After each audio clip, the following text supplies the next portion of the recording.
Wake up, Alice! Wake up!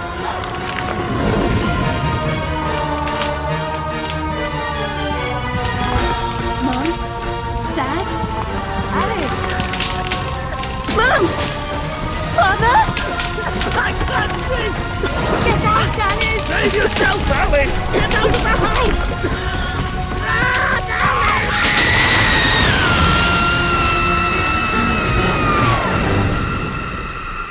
Poor dear.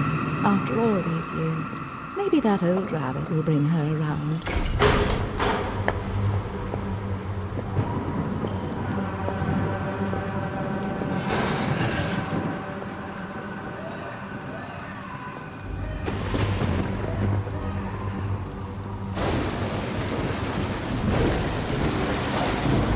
Save us, Alice!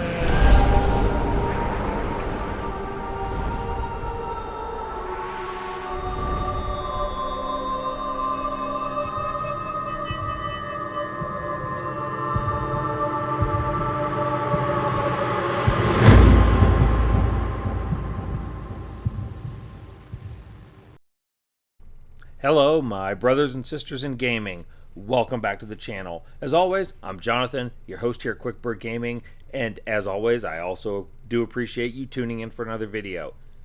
In today's episode of How Does It Play Today, my series where I look back at games celebrating their 25th anniversary, I went with somewhat of an oddball choice today and picked the game American McGee's Alice. Now, as you could probably guess by looking at the screen, this game concerns the character Alice from Alice in Wonderland.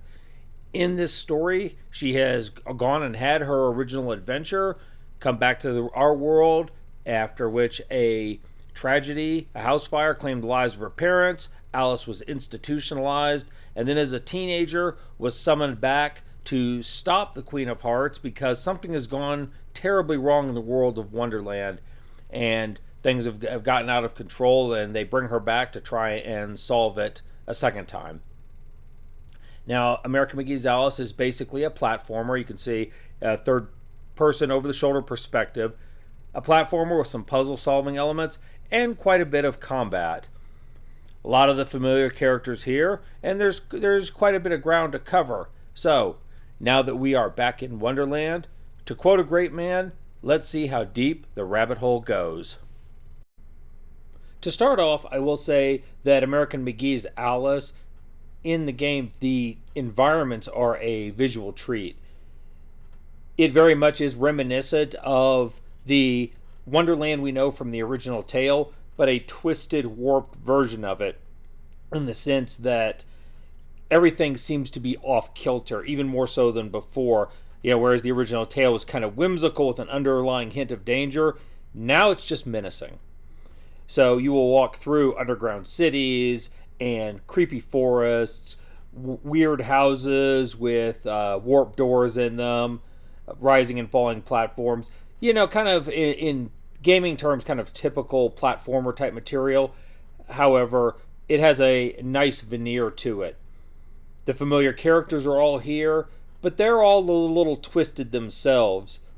The White Rabbit, you'll see right at the beginning of the game when you're in pursuit of him, he is mangy and looks pretty maniacal, and it can be a little unsettling.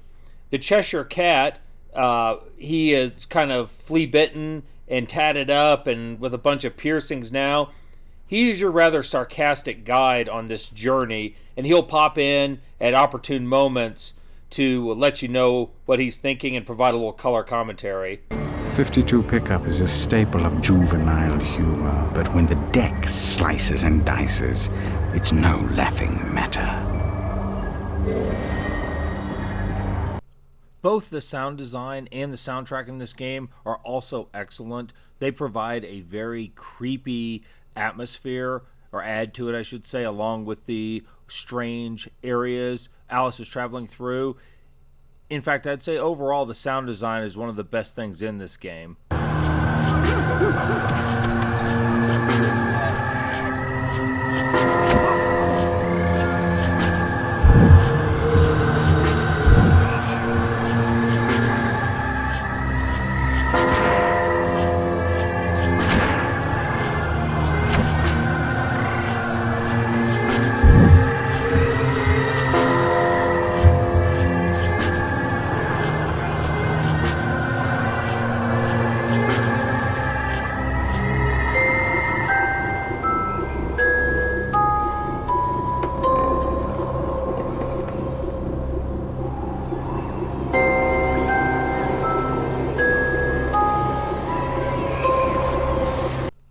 that sequence is pretty representative with some kind of the flow noise and the bell ringing. It's all, like I said, it's very unsettling, and it helps to build the ambiance in the best way possible for this game.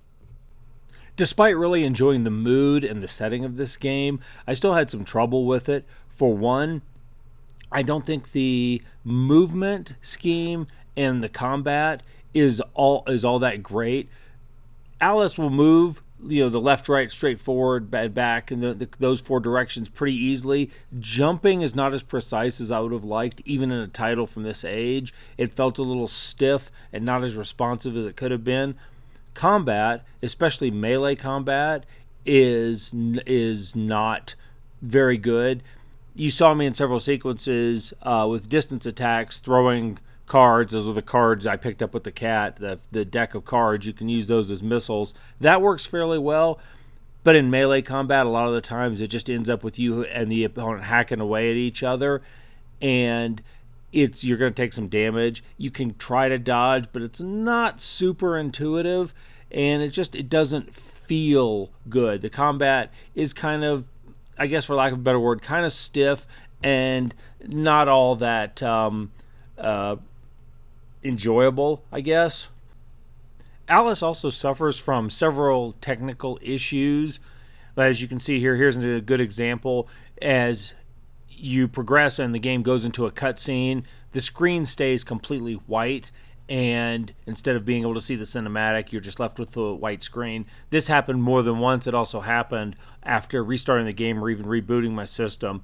So I think this is just a consequence of running an older game on a modern computer. It's something's glitching and not quite going right. I also had other sequences where, talking to the Cheshire Cat or talking to some of the other characters, they didn't appear on the screen at all, or Alice didn't appear on the screen. Again, this seemed to persist even after restarting the game. So there are some things that are just not quite functional with this game running in the current time. I didn't notice any game-breaking glitches.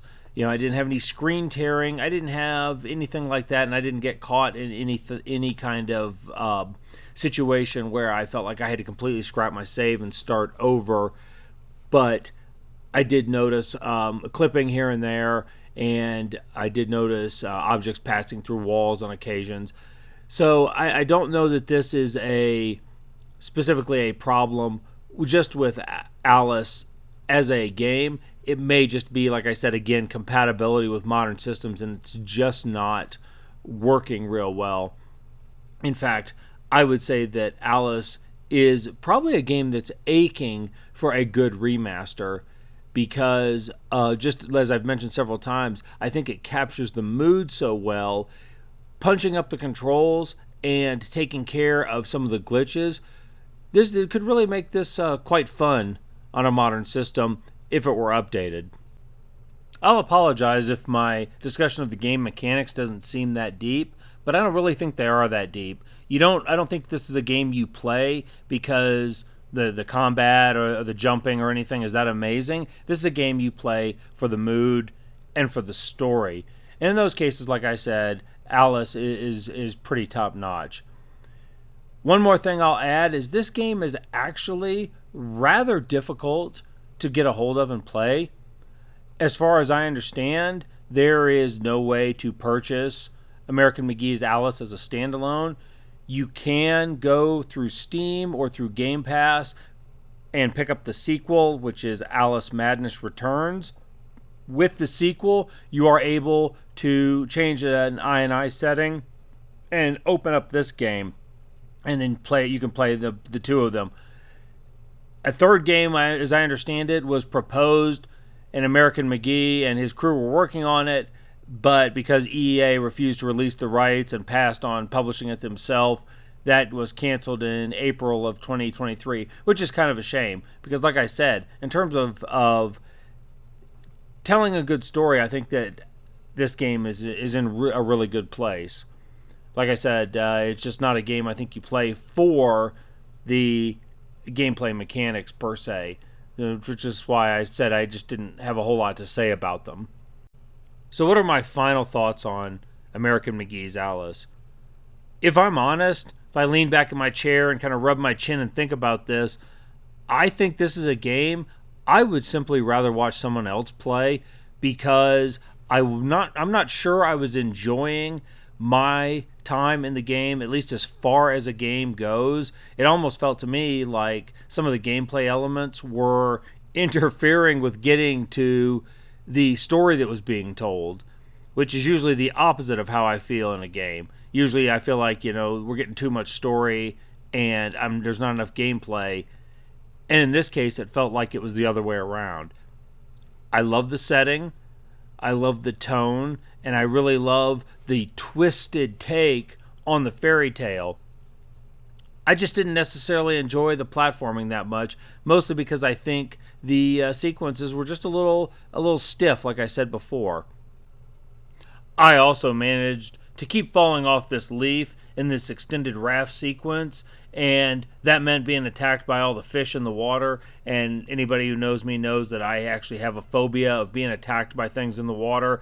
So this was a very unpleasant part of the game for me, and it seemed to go on for a long time, and I kept having to deal with it. Of course, I kept falling off the damn leaf raft, so this was also made the game a little less pleasant for me. In the end, I think this game is going to come down to how much the player is enjoying the platforming and how much they're enjoying, kind of figuring out the puzzles and where to go. If they do that, I think between that and the great scene setting that's done and the music, and like I said, the sound design is perfect, they really will enjoy this. And if you don't, you probably won't. If you don't enjoy the combat and the jumping and everything, you probably won't enjoy this as much. So that's really where I kind of have to leave it. For me, it was kind of a wash because, like I said, I really enjoyed the ambiance, not so much the actual gameplay, though. So I probably am going to just go watch somebody do a full playthrough of this. I'll put it on the background while I'm doing other things just to see how the story unfolds. So that is American McGee's Alice. And as far as I'm concerned, the question of how does it play today this is going to really come down to the player and what you enjoy. Anyway, I appreciate you joining me on this journey back through nostalgia like we always do. I apologize. This has been so long coming out. I've really been remiss in this series and keeping up with it. I have a couple more games scheduled for the year of 2000 since we're in 2025. If you have a specific game from 2000 you'd like to see featured in this series, please drop a comment down below. If you enjoy this series, if you enjoy this content, please consider subscribing to the channel. Leave a like on the video. Kind of let me know what you're thinking. I appreciate all the feedback and engagement you give me. In the meantime, it's back to playing. I got some more old games to play. I got some news articles to do. You know the drill. Thank you for everyone for tuning into this episode. You all go out there, you live your best lives, and y'all stay gaming.